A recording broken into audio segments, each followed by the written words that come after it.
కాలం చెల్లిన పాత ఒప్పందాలు కుదరవని భారత్ పాకిస్తాన్ నీటి తీరువ విషయాలను పునఃసమీక్షించుకోవాలని మోదీ సర్కార్ ఇచ్చిన మాస్టర్ స్ట్రోక్ వల్ల పాకిస్తాన్ బయటకు కనిపించకుండా విలువెల్లాడుతుంది. మన దేశం దాయాది దేశానికి ఇచ్చిన నోటీసులతో దొంగకు తేలుకుట్టినట్టుగా 2 వారాలుగా నిశ్శబ్దం పాటిస్తుంది. ఇప్పటికే అనేక ఆర్థిక ఉగ్రవాద ఇబ్బందులు ఎదుర్కొంటున్న పాకిస్తాన్ ప్రభుత్వానికి ఏం చేయాలో ఎటూ పాల్పోవడం లేదు. ఎటు మాట్లాడలేని పరిస్థితుల్లో మౌనం శరణ్యంగా భావిస్తుంది. భారత్ నుంచి ప్రవహించే నదులపై పట్టు బిగిస్తూ పాకిస్తాన్ ఎడారిగా మారడం ఖాయమంటున్నారు నిపుణులు. ప్రధాని నరేంద్ర మోదీ నేతృత్వంలోని ప్రభుత్వం సింధు జల ఒప్పందాన్ని సమీక్షించాలని పాకిస్తాన్ కి నోటీసులు పంపింది. ప్రజల ఆందోళనలు, జనాభా మార్పులు, పర్యావరణ సమస్యలు, శక్తి అవసరాలకు అనుగుణంగా సమీక్షించాలని సూచించింది. పాకిస్తాన్ పదే పదే భారత్ లక్ష్యంగా సీమాంతర ఉగ్రవాదాన్ని పెంచి పోషిస్తున్న తరుణంలో ఈ విషయం చర్చకు వచ్చింది. ప్రాథమిక అనూహ్యమైన మార్పులను లేవనెత్తుతూ పాకిస్తాన్ తో సింధు జల ఒప్పందాన్ని సమీక్షించాలని భారతదేశం పిలుపునిచ్చింది. భారత్ పంపిన నోటీసులు పాకిస్తాన్ లో ప్రకంపనలు రేపుతుంది. ఈ ఒప్పందంలోని ఆర్టికల్ 12 సబ్ క్లాస్ 3 ప్రకారం ఆగస్టు 30న పాకిస్తాన్ కు నోటీసులు జారీ చేసినట్లు ప్రభుత్వ వర్గాలు తెలిపాయి. 1960లో సింధు నది, దాని ఉపనదుల జలాలు పంపిణీపై పాక్ భారత్ మధ్య ఒప్పందం కుదిరింది. అయితే భారత్ నిర్మిస్తున్న కిషన్ గంగా, రాట్లే పవర్ ప్రాజెక్టులపై పాకిస్తాన్ గగ్గోలు పెడుతున్న సమయంలోనే ఈ నోటిఫికేషన్ జారీ అయింది. అసలేంటి ఈ వివాదం అన్నది విషయానికి వస్తే, సింధు నది జలాలపై 1960లో అప్పటి భారత ప్రధాని జవహర్ లాల్ నెహ్రూ, పాక్ అధ్యక్షుడు అయూబ్ ఖాన్లు వరల్డ్ బ్యాంక్ మధ్యవర్తిత్వంలో ఒప్పందం కుదిరింది.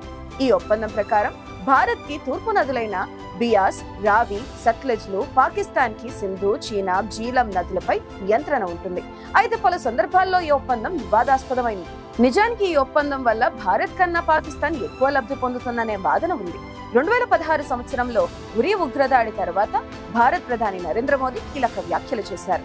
ఉగ్రవాదం కారణంగా ప్రవహించే రక్తం, ఒప్పందం ద్వారా ప్రవహించే నీరు కలిసి ప్రవహించవు అని వ్యాఖ్యానించారు. 2023లో ఈ ఒడంబడికపై మళ్లీ చర్చించాల్సిందిగా భారత్ అధికారికంగా పాకిస్తాన్ కి తెలియజేసింది. అయితే పాక్ మాత్రం పాత ఇండస్ వాటర్ ట్రీటీ నిర్దేశించిన విధానాలకు కట్టుబడి ఉండాలనే కోరికను వ్యక్తం చేసింది.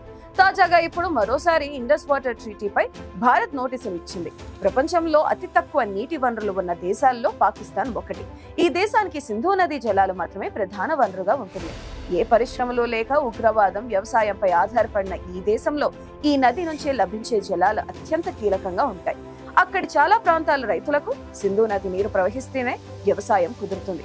అయితే ఈ నదీ జలాలను కేవలం పాకిస్తాన్ వైపు ఉండే పంజాబ్ మాత్రమే సమర్థంగా వినియోగించుకుంటుంది. బలూచిస్తాన్, ఖైబర్ పఖ్తూన్ఖ్వా, సింధ్ ప్రాంతాల్లో అతి తక్కువ నీటి వనరులు కలిగిన ప్రాంతాలుగా ఉంటాయి. ఒకవేళ భారత్ నుంచి వెళ్లే ఈ నదీ జలాల విషయంలో మనం ప్రభుత్వం కఠిన నిర్ణయం తీసుకుని వాటిని దారి మళ్లిస్తే మాత్రం పాకిస్తాన్ ఎడారిగా మారడం ఖాయం. పలు సందర్భాల్లో పాకిస్తాన్ ప్రేరేపిత ఉగ్రవాదులు భారత్ పై దాడులు చేసినా, భారత్ పై యుద్ధానికి తెగబడినా మన దేశం ఎప్పుడు ఈ నది జలాల విషయాన్ని ప్రస్తావించలేదు. కానీ ప్రస్తుతం మోదీ సర్కార్ మాత్రం మన దేశ అవసరాలకు అనుగుణంగా ఈ నదీ జలాల ఒప్పందాలను సవరించాలని భావిస్తుంది. అలా చేయడం ద్వారా పాకిస్తాన్ నిర్వహిస్తున్న ఉగ్రవాదానికి చెక్ పెట్టాలని భావిస్తుంది. నిజానికి ఇది ఒక రకంగా యుద్ధ ప్రకటన లాంటిదేనని చెప్పుకోవచ్చు. మరోవైపు సింధు నదిపై కేవలం పాకిస్తాన్ మాత్రమే కాదు, 4 దేశాల మధ్య వివాదంగా చెప్పుకోవచ్చు. 1947లో మన దేశానికి స్వాతంత్రం వచ్చినప్పటి నుంచి ఈ వివాదం కొనసాగుతుంది. భారత్, పాకిస్తాన్, ఆఫ్ఘనిస్తాన్, చైనా 4 దేశాలకు నది నీటి లభ్యత ఉంటుంది. అయితే ఈ నది టిబెట్ నుండి ప్రవహిస్తుంది. ఈ నదికి సంబంధించి భారత్, పాకిస్తాన్ల మధ్య అనేక వివాదాలు ఉన్నాయి. పాకిస్తాన్ కు గుణపాఠం చెప్పేందుకు 1948లోనే భారత్ నీటి సరఫరాను నిలిపివేసినప్పుడు పాకిస్తాన్ ఐక్యరాజ్య సమితికి విజ్ఞప్తి చేసింది. ఆ తర్వాత ఐక్యరాజ్య సమితి చొరవతో ప్రపంచ బ్యాంకు 1954లో ఈ ఒప్పందాన్ని కుదుర్చుకుంది. ఇది 1960లో మాత్రమే సంతకం చేయబడింది. ఆ తర్వాత నీటి భాగస్వామ్యంపై వివాదాన్ని దృష్టిలో ఉంచుకుని ఐక్యరాజ్య సమితి శాశ్వత సింధు కమిషన్ ను ఏర్పాటు చేసింది. ఈ ఒప్పందం ప్రకారం భారతదేశం ఈ నదిలో 20% నీటిని దేశీయ అవసరాలకు ఉపయోగించుకోవచ్చు. పాకిస్తాన్ 80% నీటిని ఉపయోగించుకోవచ్చు. కానీ తరువాత 2 దేశాలు దాని ఉపయోగంలో ఆక్రమణలు, నిబంధనలను ఉల్లంఘించాయని పరస్పరం ఆరోపణలు చేసుకున్నాయి. 2020లో సింధు జలాల ఒప్పందం 60వ వార్షికోత్సవం జరుపుకుంది. కోవిడ్ కారణంగా భారతదేశం మార్చిలో వర్చువల్ సమావేశానికి పట్టుపట్టింది. అయితే పాకిస్తాన్ రౌండ్ టేబుల్ సమావేశాన్ని కోరింది. కానీ కొన్ని కారణాల వల్ల అది సాధ్యపడలేదు. ఇప్పుడు మారుతున్న కాలానికి పెరుగుతున్న నీటి అవసరాల నేపథ్యంలో మరోసారి నీటి విషయం తెలుసుకుందామని భారత్ నోటీసులు జారీ చేసింది. పాకిస్తాన్ పదే పదే భారత్ లక్ష్యంగా సీమాంతర ఉగ్రవాదాన్ని పెంచి పోషిస్తున్న సమయంలో పంపిన నోటీసులతో పాకిస్తాన్ పై మరోసారి సర్జికల్ స్ట్రైక్ జరిగినంత పనైంది. ఈ విషయంలో ప్రస్తుతం చైనా ఇంతవరకు ఏ రకంగానూ స్పందించలేదు. అటు బంగ్లాదేశ్ లో ప్రభుత్వం మారిన నేపథ్యంలో భారత్ వైపు కాకుండా పాకిస్తాన్ వైపు మొగ్గు చూపుతుంది. ఈ నేపథ్యంలో ఇప్పుడు పాకిస్తాన్ ఏ నిర్ణయం తీసుకుంటుందన్నది కీలకంగా మారింది.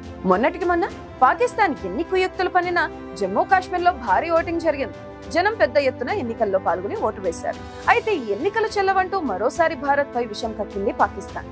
ఈ ఓటింగ్ పై మాట్లాడిన పాకిస్తాన్ విదేశాంగ శాఖ అధికారి ప్రతినిధి ముంతాజ్ జహర్ బలోచ్ భారత్ అక్రమంగా ఆక్రమించిన జమ్మూ కాశ్మీర్ లో జరిగిన ఈ ఎన్నికలకు అంతర్జాతీయ స్థాయిలో ఎలాంటి విలువ లేదని అన్నారు. ఈ విధమైన ప్రకటనతో జమ్మూ కాశ్మీర్ లో జరుగుతున్న ఎన్నికలపై అక్కసున మరోసారి వెళ్లగక్కింది. 10 ఏళ్ల తర్వాత జమ్మూ కాశ్మీర్ లో జరుగుతున్న అసెంబ్లీ ఎన్నికలు హాస్యాస్పదమని అభివర్ణించింది. తొలి దశ ఎన్నికల్లో బంపర్ ఓటింగ్ జరిగిన తర్వాత పాకిస్తాన్ ఈ ప్రకటన చేసింది. జమ్మూ కాశ్మీర్ లోని 24 అసెంబ్లీ స్థానాలకు సెప్టెంబర్ 18న తొలి దశ పోలింగ్ జరిగింది. తొలి దశలో 60% పైగా ఓటింగ్ జరిగింది. ఐక్యరాజ్య సమితి భద్రతా మండలి తీర్మానాన్ని ఈ సందర్భంగా పాక్ విదేశాంగ కార్యాలయ ప్రతినిధి భారత్ కు గుర్తు చేశారు. ఐక్యరాజ్య సమితి పర్యవేక్షణలో రెఫరెండం ద్వారా జమ్మూ కాశ్మీర్ వివాదానికి తుది పరిష్కారం కాశ్మీర్ ప్రజల కోరిక మేరకు జరుగుతుందని తీర్మానంలో స్పష్టంగా రాయబడిందని బలూచ్ చెప్పారు. దశాబ్దాలుగా ప్రజలు ఆక్రమణలకు గురవుతున్నారని, కాశ్మీర్ రాజకీయ ఖైదీల సంఖ్య వేలల్లో ఉందని ఆవేదన వ్యక్తం చేశారు. గతంలో కూడా జమ్మూ కాశ్మీర్ వివాదంపై బలూచ్ ఇదే విధమైన ప్రకటన చేశారు.